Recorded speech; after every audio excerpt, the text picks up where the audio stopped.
Good day, good day. Welcome to I'm on Assignment, Mommy and Me. And listen, I have a really important thing to talk to you about today. I hope that you're well. For those of you who don't know me, I'm Tanisha Carroll, and this is I'm on Assignment, Mommy and Me. And here in this group, we talk about moms of tween daughters, and how we need to rethink the madness. We need to rethink madness. And we're using music therapy, and biblical principles to bridge the gap and create a chasm for moms and daughters, or moms of tween daughters. And so, if that is you, or you know someone who's in that group, I want you to go ahead and share this with them, invite them to be a part of the group. We have a Facebook group. I'm on Assignment, Mommy and Me, and make sure you subscribe to our YouTube channel. I'm on Assignment. And so if you have a daughter, or you know someone who has a daughter between 8 and 12 years old, this group is for you. So here's the tea. My daughter, who is, I will say, no longer in the tween field, which, whatever, I'm not getting old. Who cares? She's no longer in the tween field. However, she sent this video to me, and the video is geared towards teenage daughters, but I definitely think that it fits our tween daughters, because it says several things that relate to the tween years. And I think there's a lot of similarities. Um, you know, it's just that when our girls start branching out, it begins with the tween. 8 to 12 years old is tween, and that's when it starts. Teenage years, they're full-fledged into, hey, mom, this is what I want to do. Here's how I want to show up in the world. And in the tween years, they are beginning to discover these things. And so I want to share this video with you. I want to share this video. Let's see if I can do it.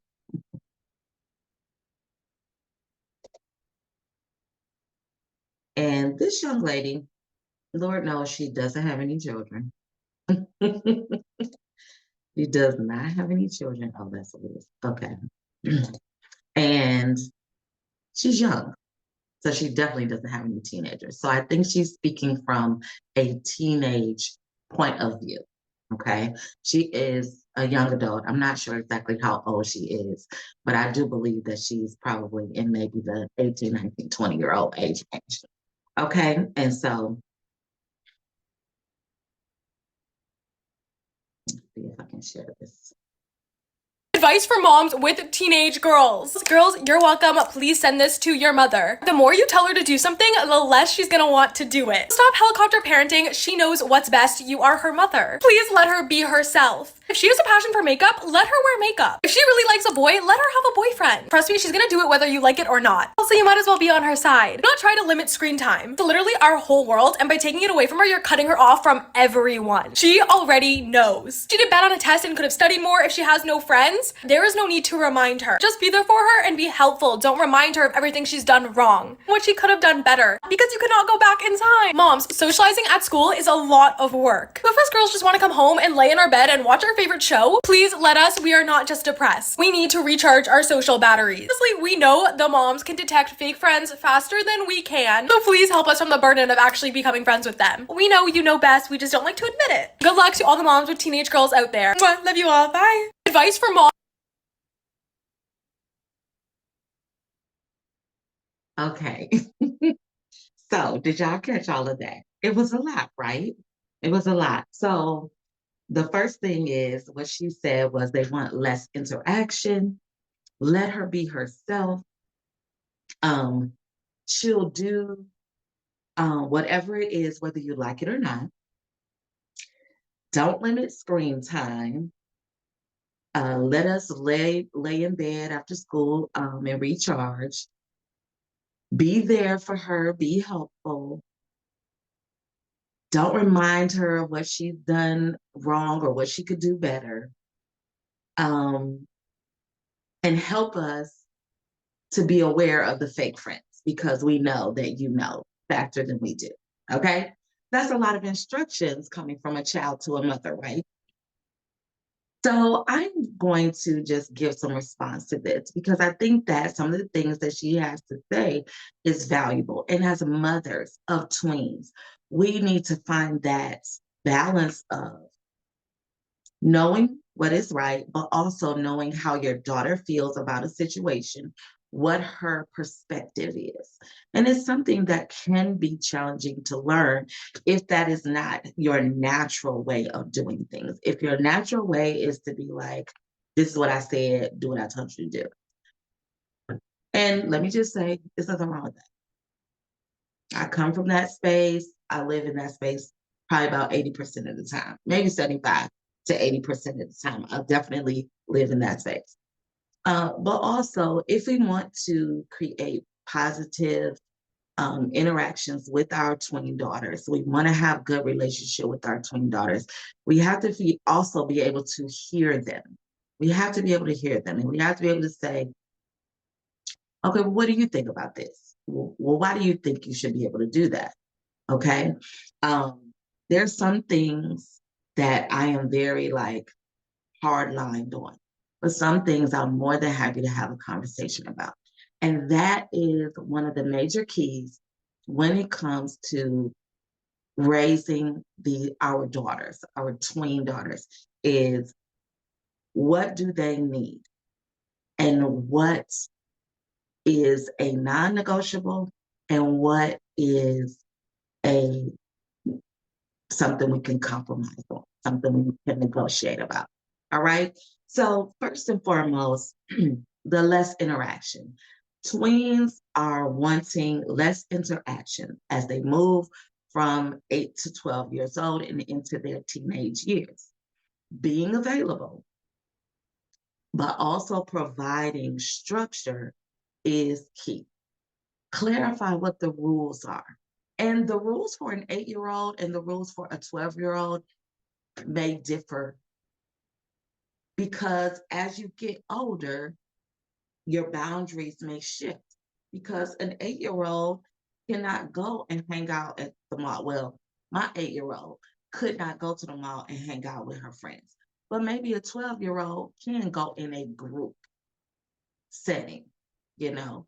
And so, but maybe you want to wait until they're 13 or 14. Mom, you've got to decide.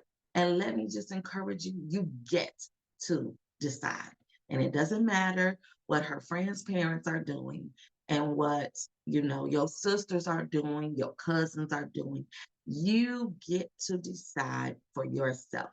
Well, however lenient or strict you want to be, it is your decision. Whatever it's going to be, though, you got to stick and stay. You got to hang in there. If it can't change from day to day, it can change from season to season, but it cannot change from day to day. Like today, I'm gonna be straight, but tomorrow I'm not. Um, because that's confusing to your daughter. Okay, that's confusing to her. So let's have some clear rules and some clear boundaries that are specific to your family. All right. Specific to your family, to your daughter. All right. So then let her be herself. I am all for it. I want my daughter to be herself. Okay. I want her to be herself. I want her to show up in the fullness of who she is. But guess what? As an 8-year-old, a 9-year-old, a 10-year-old, 11-year-old, a 12-year-old, she doesn't fully know who she is. She is discovering who she is. She's discovering who she is. So guess what? You have to be a safe space for her as she discovers herself. And you also have to tell her who she is. We are currently living in a world where children are allowed to decide who they want to be from day to day. They're allowed to decide what they're going to show up at. And there's nothing biblical about that. In the Bible, the parents always told the children who they were. You need to pour into her confidence, Pour into her strength, pour into her direction. Give it to her. Tell her who she is. Tell her that she can do anything. Tell her that she can achieve, that she is smart, that she is wise, that she is beautiful, that she is here on purpose, that there's nobody like her in the world. You, mom, have to tell her who she is. You got to tell her. Even when she's not sure, even when she doesn't want to hear it from you, and even when she maybe disagrees with what you have said about her. You have to have something positive to pour into her.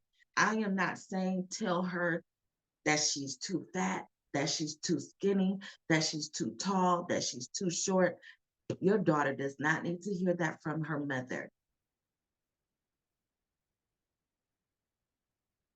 There's always going to be some things that we need to adjust with our kids and help them.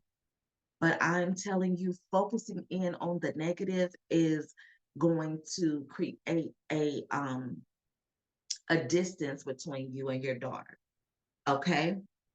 And it's not going to help her be herself.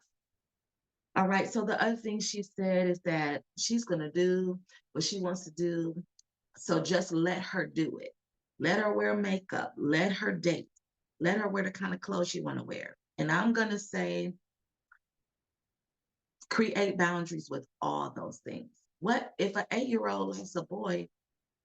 Why? No, it's what? What? It's different from a 3-year-old saying she got a boyfriend. You know what I mean? That's innocent. But with the way that our world is set up now and our children have exposure to things, adult type things, you have to be very careful. So I would say, really be very careful with how you do it. So with my daughter, and she, like I said, she's no longer a tween, but even as a teenager, she wants to wear things that are a little bit low cut and a little bit short. And I'm like, well, we can wear those things, but we're going to adjust them for who we are, for the standards in our life, because we come from a place of modesty. We're not going to be showing all of our chest and tail. We're not doing that because we represent God and we represent this family, and this family, we're not doing that. And so just like my son is not going to walk out here with his pants hanging low, you're not going to walk out of here with your skirt all the way up your tail or cut so low that it shows everything. No, there's a standard and a way of doing it. So if you want to wear the what is it? Sheath dresses or mini dresses or whatever, it's going to have maybe a button down under it, and then you wear the sheath dress on top. Or you want to wear the little tube dress, fine. It's going to have a shrug on it and some leggings or some tights. So there's a way that we're going to wear those things. And so you get to there's going to be a balance. We're both going to get our way, or we're not going to do it. And that's going to be the compromises. Yes, you can wear it, but you have to wear it within these confines, within these boundaries. Okay. And so you have to decide what that is for you. You have to decide what that is for you and your daughter. And I want to encourage you, have some conversation with your daughter. Not always like, here's what you did wrong. I agree with her in that. In that respect that she's saying, we don't always have to say what they're doing wrong. No, we don't always have to say what they're doing wrong. However, we do have to help them to understand that there's consequences for your action. If you're not doing what you're supposed to do, there's consequences for that. And if there are not consequences within the home, then I believe that our children are not going to understand or know how to deal with consequences in the world, because consequences exist. Rules exist. No matter where you go, there's rules and there's consequences for everything. And so teaching our young people that in our home is good parenting. When you don't teach them that, then they go out into this world believing that the world revolves around them. And that's a lie. And if they think that and they go out into this world and they get hung up because, oh, they didn't do what I told them to do for me, but they don't have to. They don't have to bow down to you. And so it's important that we as parents set those expectations for our young people. All right. So then the other thing that she was talking about was to give her space. Oh, and I love that. She said we wanna lay down when we come home from school because we have exhausted our social battery. Clearly she is an extrovert. So she is probably exhausting her social battery every day, all day. And I have an extrovert, and so she definitely needs to take a break. And I do that for her. I'm like, go lay down for a little while, but then you have to get up and you have these things you have to accomplish. So setting the expectations with our young people, with our tween daughters. Hey, yeah, you got 30 minutes or you got 45 minutes or you have 1 hour that you can chill out, but then you have to get up and you got to do your homework and you got to do your chores. And so setting those boundaries with her and also asking questions because we want to know what's going on at school. And so she's like, don't bombard us. No, we need to know. So maybe there's a catch up time. Oftentimes for us, for me, it is dinner time. We sit down as a family most of the time and have dinner together. And that's a time to catch up. Or when I'm riding in the car with my daughter and taking her different places, um, I'm like, hey, well, what's going on with this? Well, what about this? What do you think about school? What do you think about these new people that you're interacting with? How are they? How are they showing up? I want to ask those questions because I want to know what's happening with you. And yeah, you may only share a little bit of it, but I can sometimes read through the lines. I can get more out of it than what you might even expect. You might think you're not giving me nothing, but if nothing else, it gives me a place where I can pray for my daughter.